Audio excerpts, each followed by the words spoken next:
আজ সন্ধ্যায় শহর জুড়ে দাপিয়ে বেড়াবে ব্ল্যাক প্যান্থার্স। আই লিগ জিতেছে মোহামেডান স্পোর্টিং ক্লাব। বিগত কয়েক মরশুমের অধ্যাবসায়ের ফল পেয়েছে ক্লাব। মোহনবাগান ইস্টবেঙ্গল ইতিমধ্যে প্রবেশ করেছে দেশের সেরা ফুটবল টুর্নামেন্ট ইন্ডিয়ান সুপার লিগে। এবার মোহামেডানও খেলবে আইএসএল এ। বাংলার 3 প্রধান ক্লাব সেরার শিরোপা জয়ের জন্য প্রতিদ্বন্দ্বিতা করবে একই টুর্নামেন্টে। বাংলার ফুটবলের জন্য এক দারুণ মুহূর্ত। আনন্দে গা ভাসিয়েছেন মোহামেডান স্পোর্টিং ক্লাবের সমর্থকরা।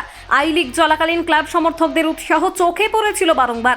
ঘরের মাঠে খেলা হলে গ্যালারিতে উপচে পড়েছে ভিড়। আজ সন্ধ্যায় কলকাতার রাস্তায় নামতে পারে জনজোয়ার। প্রিয় ক্লাবের আই লিগ সেরা হওয়ার মুহূর্তকে স্মরণীয় করে রাখতে চাইবেন সমর্থকরা। মোহনবাগান আই লিগ সেরা হওয়ার পর শহরের রাস্তা ঢেকে গিয়েছিল সবুজ মেরুন পতাকায়। আজ ঢাকবে সাদা কালো পতাকায়।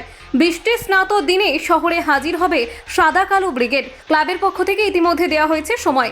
আজই শিলং থেকে কলকাতায় প্রবেশ করার কথা রয়েছে মোহামেডান স্পোর্টিং ক্লাবের।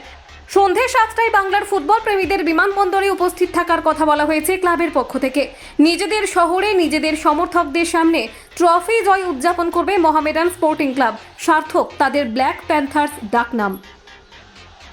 কলকাতা 24/7.in।